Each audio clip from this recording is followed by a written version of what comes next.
नमस्कार, मैं हूं शशि। आइए झारखंड की टॉप 25 प्रमुख खबर जानते हैं।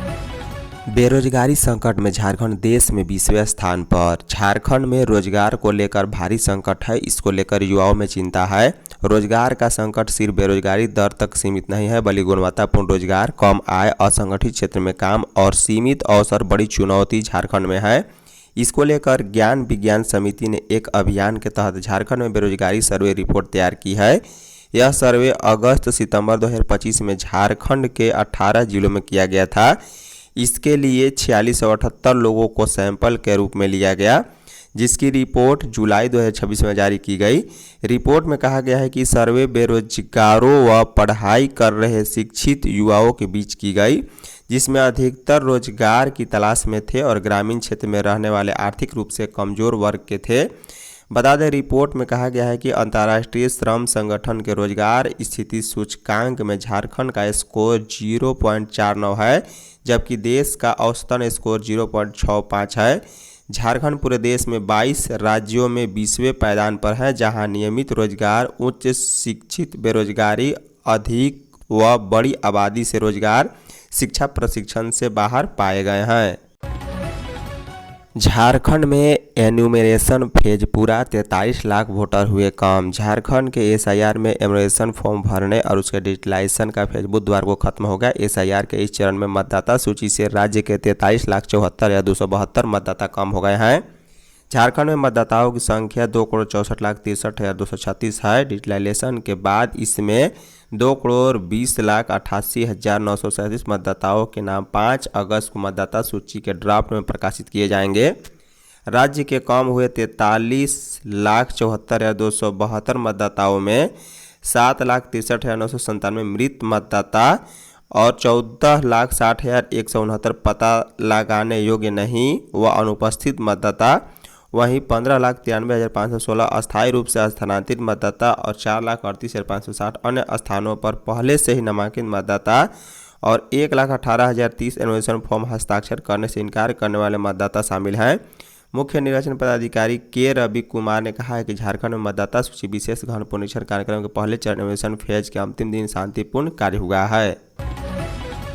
जेपीएससी की मुफ्त कोचिंग 21 सितंबर से। मुख्यमंत्री अल्पसंख्यक कोचिंग योजना के तहत जेपीएससी व जेएसएससी प्रतियोगिता परीक्षा के निःशुल्क कोचिंग के लिए विद्यार्थी 12 अगस्त तक आवेदन कर सकेंगे। 23 अगस्त को प्रवेश परीक्षा होगी और 4 सितंबर को परीक्षा का परिणाम आएगा। वहीं 15 सितंबर को दाखिला की प्रक्रिया होगी। 21 सितंबर से कक्षाएं शुरू हो जाएंगी। कोचिंग हज हाउस में दी जाएगी। झारखंड राज्य हज समिति के संयुक्त सचिव गुलाम समदानी ने बुधवार को निर्देश जारी किए हैं।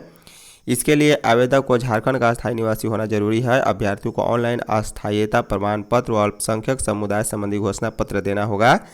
आवेदन ने स्नातक परीक्षा उत्तीर्ण की हो। आवेदक की न्यूनतम आयु 20 वर्ष और अधिकतम आयु 35 वर्ष होनी चाहिए।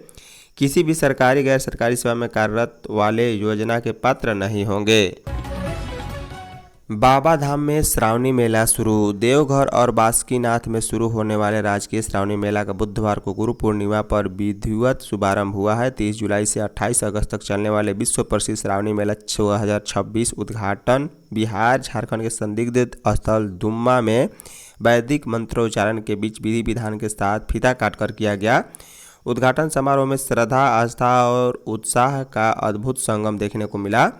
बता दें कि आज से 1 माह तक बाबा बैद्यनाथ की स्पर्श पूजा बंद रहेगी। सिर्फ अर्घा से ही जल अर्पण होगा।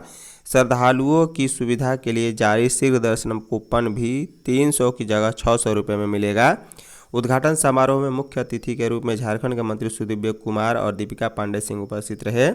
इसके अलावा देवघर विधायक सुरेश पासवान, सारठ विधायक उदय शंकर सिंह उर्फ चुन्ना सिंह और जरमुंडी विधायक देवेंद्र कुंवर, देवघर नगर निगम के महापौर रवि राउत, देवघर जिला परिषद अध्यक्ष किरण कुमारी भी और झारखंड हिंदू धार्मिक न्यास बोर्ड के सदस्य सहित अन्य ने कार्यक्रम में भाग लिया है। बिहार में चौथे चरण में 32,000 शिक्षक भर्ती होंगे। बिहार में चौथे चरण टीआरई 4 के तहत 32,388 पदों पर शिक्षकों की नियुक्ति होगी। शिक्षा विभाग ने नियुक्ति की योजना बिहार लोक सेवा आयोग को भेज दी है। मुख्यमंत्री सम्राट चौधरी ने बुधवार को सोशल मीडिया एक्स पर पोस्ट कर यह जानकारी दी है। सबसे ज़्यादा 16,101 रिक्तियाँ 11वीं और 12वीं कक्षा के लिए है, वहीं सबसे कम 3847 रिक्तियाँ प्राथमिक शिक्षकों के लिए है। इधर बीपीएससी को 32,388 पदों पर नियुक्ति के लिए अधिसूचना प्राप्त हो गई है। आयोग अगस्त के पहले सप्ताह में विज्ञापन जारी करेगा। इससे पहले रिक्तियों के हिसाब से आरक्षण रोस्टर तैयार होगा। रोस्टर बनने के बाद बीपीएससी शिक्षकों की भर्ती के लिए विज्ञापन जारी करेगा। मुख्यमंत्री ने इसे बिहार के युवाओं के लिए एक और ऐतिहासिक सौगात बताया है। शराब घोटाला में 3 अधिकारी को समन। एसीबी ने राज्य की उत्पाद नीति, शराब आपूर्ति और जेएसबीसीएल से संबंधित प्रक्रियाओं तथा उनसे जुड़ी कथित वित्तीय एवं प्रशासनिक अनियमितताओं में जेल जा चुके आरोपियों को नए सिरे से समन किया है। एसीबी ने 4 अगस्त को तत्कालीन संयुक्त आयुक्त गजेंद्र सिंह, तत्कालीन उत्पाद आयुक्त अमित प्रकाश और जेएसबीसीएल के तत्कालीन महाप्रबंधक वित्त सुधीर कुमार दास को समन किया है। एसीबी द्वारा जारी प्रेस विज्ञप्ति के अनुसार इन अधिकारियों से पूर्व में दर्ज बयानों एवं उपलब्ध दस्तावेजों के आधार पर आवश्यक स्पष्टीकरण लिया जाएगा। ब्यूरो के अनुसार जांच के दौरान पूर्व में दर्ज बयानों, उपलब्ध साक्ष्यों का आपस में मिलान किया जा रहा है। आवश्यकता के अनुसार संबंधित व्यक्तियों को पुनः बुलाकर स्पष्टीकरण लिया जा रहा है। एसीबी ने बताया है कि टेंडर प्रक्रिया से जुड़े सभी पहलुओं की जांच हो रही है। इसमें टेंडर की शर्तें, उनमें किए गए बदलाव और संबंधित अधिकारियों, संस्थाओं की भूमिका और टेंडर में भाग लेने वाली कंपनियों की प्रक्रिया शामिल है। किसानों को मांग के अनुरूप बीज उपलब्ध कराए मंत्री। कृषि मंत्री शिल्पी नेहा तिर्की ने कहा है कि राज्य में इस वर्ष मक्का की खेती उत्साहजनक रही है। अब तक 65% से अधिक क्षेत्र में मक्का की बुआई हो चुकी है। उन्होंने निर्देश दिया है कि जिन जिलों में किसान के बीच मक्का बीज की अधिक मांग है, वहां आवश्यकता के अनुरूप अतिरिक्त मक्का बीज का आवंटन सुनिश्चित किया जाए। कृषि मंत्री बुधवार को नेपाल हाउस सचिवालय में कृषि विभाग की विस्तृत समीक्षा कर रही थी। बैठक में विभाग के सचिव अबू बकर सिद्दीकी, विशेष सचिव गोपाल जी तिवारी और कृषि निदेशक विद्यानंद शर्मा, पंकज सहित विभाग के अन्य वरीय अधिकारी भी उपस्थित थे। बैठक के दौरान मंत्री ने कहा है कि योजनाओं के क्रियान्वयन में शिथिलता स्वीकार नहीं की जाएगी। निर्धारित लक्ष्यों को समयबद्ध तरीके से पूरा किया जाए। वहीं मिलेट मिशन के अंतर्गत आयोजित विशेष पंजीकरण अभियान को और व्यापक स्तर पर संचालित करने को कहा। साथ ही हर पंचायत स्तर पर मिट्टी जांच शिविर लगाकर मिट्टी के नमूने का संग्रह परीक्षण करने को कहा है। 10 घंटे घमासान के बाद anti paper leak bill pass. Paper leak को रोकने के लिए कड़े प्रावधानों वाले लोक परीक्षा संशोधन विधेयक 2026 10 घंटे से अधिक समय तक चर्चा के बाद बुधवार को लोकसभा से पास हो गया। सरकार गुरुवार को बिल को राज्यसभा में पेश कर सकती है। इससे पहले नेता प्रतिपक्ष राहुल गांधी ने छात्रों पर पुलिस कार्रवाई को लेकर सरकार पर कई आरोप लगाए। इस पर सत्ता पक्ष के सांसदों ने भारी हंगामा किया। राहुल गांधी के आरोपों पर पलटवार करते हुए संसदीय कार्य मंत्री किरेन रिजिजू ने कहा है कि राहुल या तो आरोपियों के बारे में सबूत दे या फिर माफ़ी मांगे। वहीं लोकसभा अध्यक्ष ओम बिरला ने भी राहुल गांधी को कई बार समझाया और चेतावनी दी। इस कारण सदन स्थगित करना पड़ा और राहुल गांधी भाषण पूरा नहीं कर पाए। राहुल गांधी ने 3 तरह के छात्रों का उल्लेख करते हुए कुछ ऐसे शब्दों का प्रयोग किए जो असंसदीय थे, जिन्हें कार्यवाही से हटा दिया गया। बता दें, जब सदन के उपनेता राजनाथ सिंह खड़े हुए तो राहुल गांधी ने उनको लेकर भी टिप्पणी की। इस पर सदन में हंगामा हुआ और राहुल गांधी नाराज होकर बैठ गए कि वह नहीं बोलेंगे। पीटी पास छात्रों की ओएमआर शीट जांच करेगी सीआईडी। जेपीएससी में अनियमितता के मामले में सीआईडी पीटी परीक्षा पास करने वाले सभी अभ्यर्थियों के ओएमआर शीट का मिलान जेपीएससी कार्यालय से जब्त ओएमआर शीट से की जाएगी। जेपीएससी इस पहलू पर जांच करेगी कि अभ्यर्थियों के पास ओएमआर शीट व जेपीएससी के कार्बन कॉपी ओएमआर शीट में अंतर है या नहीं। जिन अभ्यर्थियों को ओएमआर शीट के मिलान में अंतर मिलेगा उसे सीआईडी पूछताछ करेगी।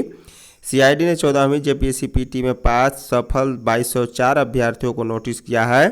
सीआईडी ने एक सार्वजनिक सूचना जारी कर पीटी पास करने वाले अभ्यर्थियों को 30 जुलाई से 5 अगस्त तक पेपर 1 और पेपर 2 की ओएमआर शीट की कार्बन कॉपी उपलब्ध कराने को कहा है। बता दें कि ओएमआर शीट की फ़ोटो खींच या पीडीएफ फाइल बनाकर व्हाट्सएप नंबर पर या ईमेल नंबर पर भेजने को कहा है। मिसिर बेसरा फिर से संगठन खड़ा करना चाहता था। भाकपा माओवादी संगठन का पोलित ब्यूरो सदस्य 2,20,00,000 का इनामी मिसिर बेसरा पारसनाथ इलाके में संगठन को नए सिरे से खड़ा करने के फिराक में था। इस काम में उसका सहयोगी 15 लाख का इनामी मेहनत उर्फ मोछू उर्फ विभीषण और एरिया कमेटी मेंबर गौरव उर्फ वीरेंद्र हांसदा उर्फ सौरभ भी साथ था। यह बात मिसिर ने बुधवार को हुई पूछताछ में स्वीकारा है। धनबाद के बरवा अड्डा के जंगली इलाके से मंगलवार रात गिरफ्तारी के बाद बुधवार को बेसरा ने पुलिस को बताया है कि वह धनबाद व गिरिडीह के पारसनाथ इलाके में मई के आखिरी हफ्ते से रह रहा था। इस दौरान हर दिन वह अपना लोकेशन बदल लेता था। 24 घंटे निर्बाध बिजली सुनिश्चित करे मुख्यमंत्री हेमंत सोरेन ने बुधवार को ऊर्जा विभाग की उच्च स्तरीय समीक्षा की है। इस दौरान अधिकारियों को राज्य में 24 घंटे निर्बाध बिजली आपूर्ति सुनिश्चित करने का निर्देश दिया। उन्होंने इसके लिए बिजली उत्पादन, संचरण एवं वितरण व्यवस्था और सुदृढ़ बनाने, AI आधारित मॉनिटरिंग सिस्टम एवं स्मार्ट मीटरिंग अभियान को गति देने का निर्देश दिया। सीएम ने कहा है कि बिजली से जुड़ी समस्याओं के त्वरित समाधान के लिए प्रभावी व्यवस्था विकसित करें। उन्होंने सरकारी व प्रमुख संस्थानों में 24 घंटे निर्बाध बिजली देने का निर्देश दिया। कहा कि अस्पतालों में बिजली की उपलब्धता सीधे तौर पर मरीजों के उपचार और जीवन सुरक्षा से जुड़ी हुई है, इसलिए इसमें कोताही न बरते। कोडरमा में प्रार्थना सभा का विरोध 6 हिरासत में। कोडरमा के सतगावा थाना क्षेत्र की राजाबर पंचायत अंतर्गत ठेसवा गांव में बुधवार को धर्म परिवर्तन कराए जाने और प्रार्थना सभा आयोजन किए जाने का मामला सामने आने के बाद पुलिस प्रशासन सक्रिय हो गया। ग्रामीणों की सूचना पर सतगावा पुलिस ने मौके पर पहुंचकर छापेमारी की। पुलिस ने वहां से दर्जनों महिलाओं को पूछताछ के लिए हिरासत में लिया, जबकि कथित रूप से प्रार्थना सभा आयोजित करने और लोगों को जोड़ने में शामिल 6 लोगों को मौके से पकड़कर थाना लाया गया। मामले की सूचना मिलते ही थाना प्रभारी बबलू कुमार सिंह पुलिस बल और महिला पुलिसकर्मियों के साथ ठेसवा गांव पहुंचे। धन्यवाद।